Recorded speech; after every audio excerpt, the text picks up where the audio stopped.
event, if you will.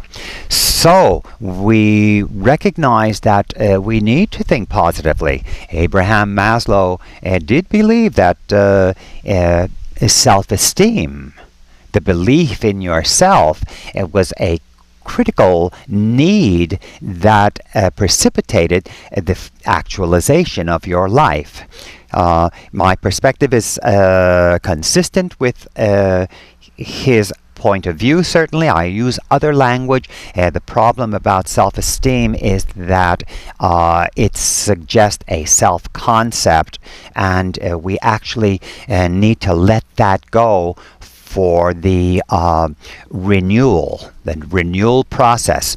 So I do want to talk about a guy named Ernest Holmes. Ernest Holmes. He was a innovator of religious science, one of the new thought congregations that developed in the United States. This is a post-Civil War development. With that post-Civil War, these post-Civil War revelations, there was Christian science, there was a divine science, there was religious science. New thought began to become much more popular. It was quite popular, and this is just earlier than the Freudian period. You have psychologist William James, for example, who anticipated that psychology would look more towards Eastern philosophies. Why? Because the Eastern philosophies were rather engaged with consciousness and mind and the world of phenomena. They addressed it. So Ernest Holmes was an extraordinary teacher and a divine soul, if I may call him that. And he taught procedures in affirmative prayer. And he suggested that we first have to recognize that an all-embracing existence is what is individualizing as all phenomena. So that recognition phase was part of his approach to persuade the mind to think differently. In other words, you cannot will yourself to think differently. He suggested the mind cannot be pushed around. It needs evidence. It needs to be actually persuaded automatically. Just the same way that when we built our self-conception and our worldview, it occurred from events, and our mind did it automatically. So he discusses a recognition phase, a recognition that this all-embracing singular existence is unfolding as each and everything that we see. It is indeed unfolding as ourselves. And that is the unification level. So he began with recognition, moved to unification.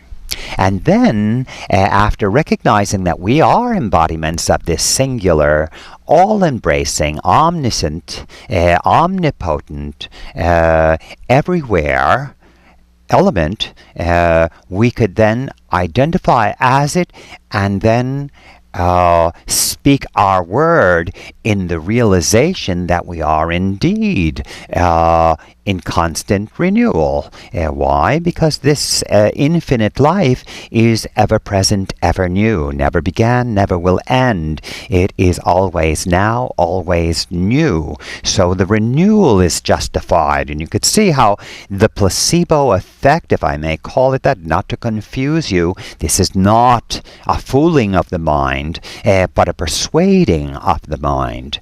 And when you think about connectedness, well, this all-embracing thing is everything. Therefore, we are inherently connected to people, places, and things that resonate with our perspective and our world view. We are one with all things. So the idea of being fragmented is argued against, so to speak, through this realization. Also, of course, an all-embracing existence is infinitely opulent as it's infinitely inclusive.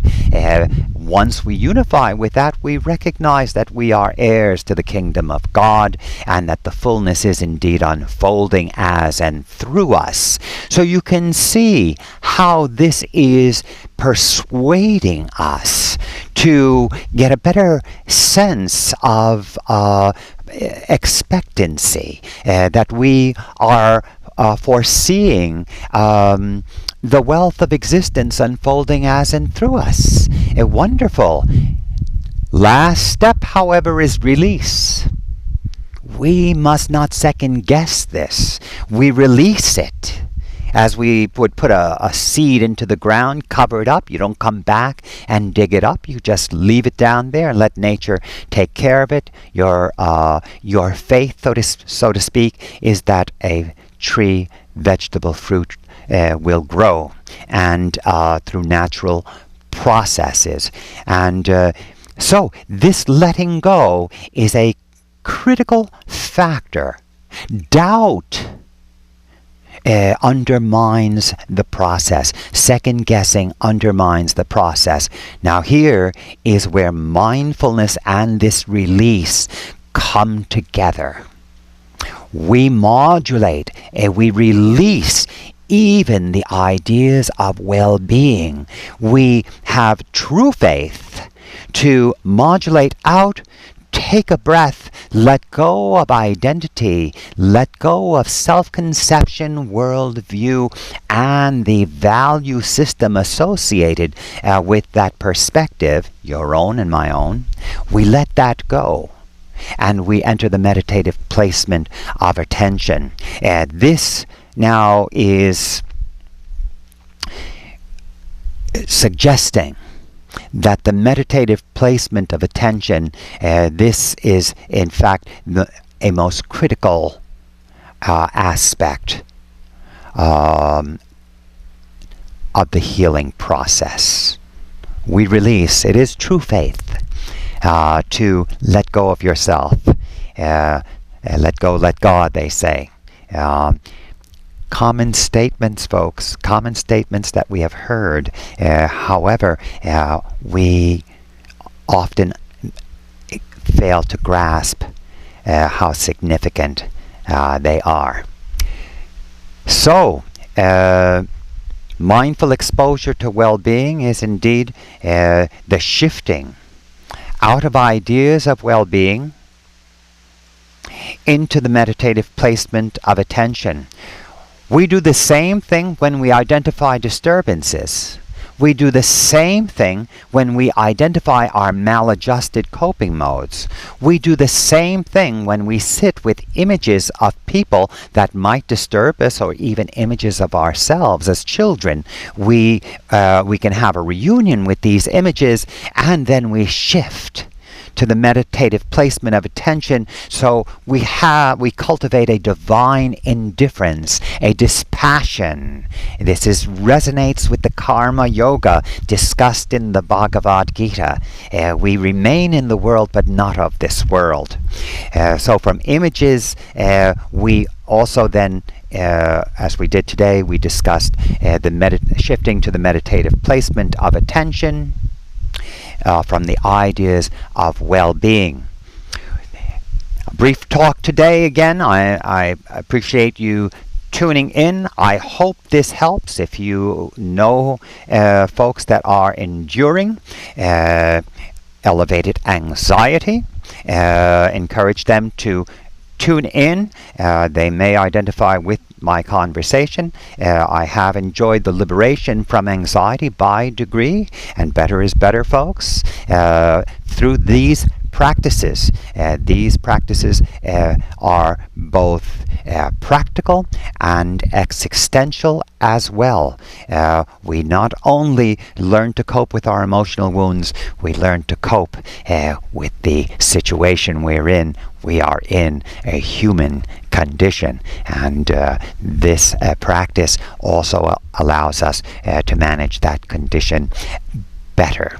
All right. So, a great pleasure talking with you again. If you are interested, the Mindfulness Based Anxiety Reduction is on Amazon.com. A great pleasure, a great privilege to be speaking with you over YouTube.